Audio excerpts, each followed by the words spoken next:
feel like I need a boom box before we do this one. Where's my boom box?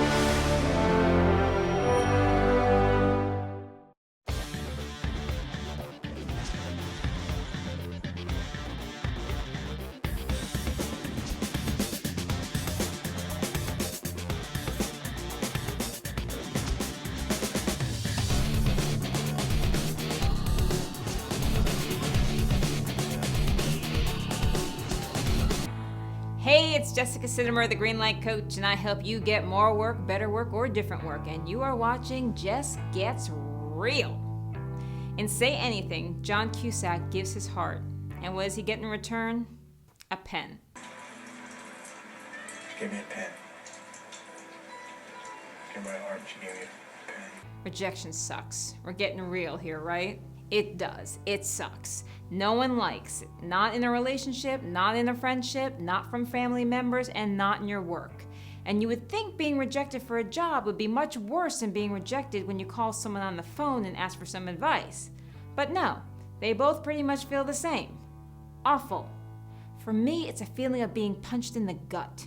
Maybe because when I was 10 at summer camp, I was chasing a friend around a crabapple tree, and I slipped on one of the apples that had fallen to the ground and landed elbow into belly.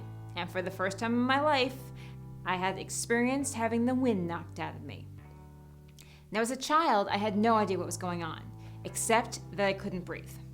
I dragged my body toward my counselor, arm extended out, unable to speak the words, "Help." She looked at me and turned away. Rejection. I took it very personally. So personally, I did not return to that camp the following year. Yet, now as an adult looking back, I wasn't speaking. To her, I could have looked like I was playing a game. I was always playing imaginary games, usually something spaceship related or having magic powers like Samantha on Bewitched or I Dream of Jeannie, so why would I have been perceived as needing help in that moment? But I couldn't see that then. I could only feel what I felt, rejection, and the wind knocked out of me. And since then, every time I experience rejection, I physically feel as if the wind is being knocked out of me. While it only takes seconds for the breath to come back when you literally get the wind knocked out of you, it's not usually that quick to recover from a rejection. Sometimes when I give a client an action task to get referrals from their clients, I know this if their first contact that they ask says no, the client feels that awful pain of rejection and makes a decision like, "Ugh, that was awful. I'm never doing that again."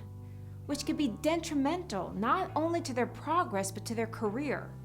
Now, if you're a professional telemarketer, rejection means nothing. It means next, because it's a numbers game and you expect a certain ratio of no's to yeses. Here's what they understand. No's don't change your life, yeses do.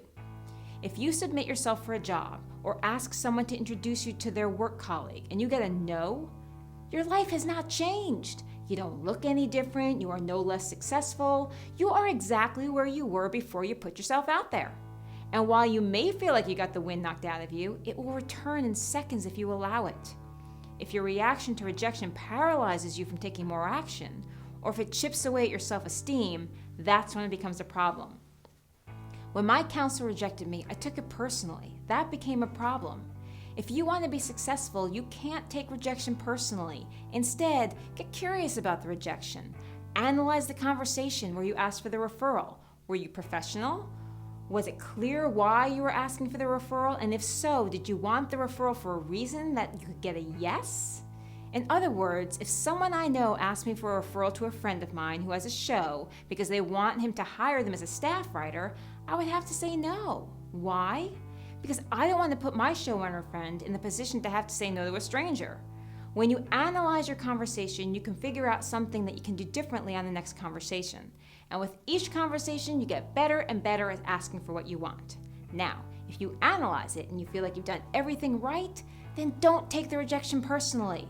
You have no idea what's going on in the life of the person you made the request of. So let it go, make another call. If you get rejected for a job or an audition, same thing. You can't take it personally. Someone else brought something to the table that resonated differently than you. A tool for overcoming fear of rejection is to first know what your positive intent is. You want to book a comedy role you're auditioning for. because you love to make people laugh. If you don't get it, the ineffective result is you waste precious energy trying to figure out what you did wrong and why they didn't like you, instead of choosing to focus on the thoughts, create a positive affirmation. I am loved and appreciated for who I am and what I contribute to the world. At first, it may feel inauthentic to repeat an affirmation, but remember, the negative affirmation that you did something wrong or they didn't like you is equally made up. You just find it easier to believe. So create a positive affirmation for yourself to override feelings of rejection and focus on the yeses, because when you get yeses, that's when your life starts changing. Now I want to hear from you. What's been your experience with rejection? Or share your positive affirmation and put it in the comments below. Did you enjoy this video? If so, subscribe to this channel and share it with your friends.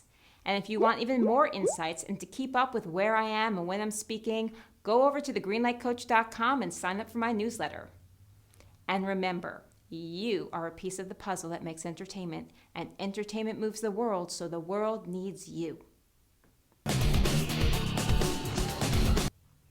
gave her his heart, she gave him a pen.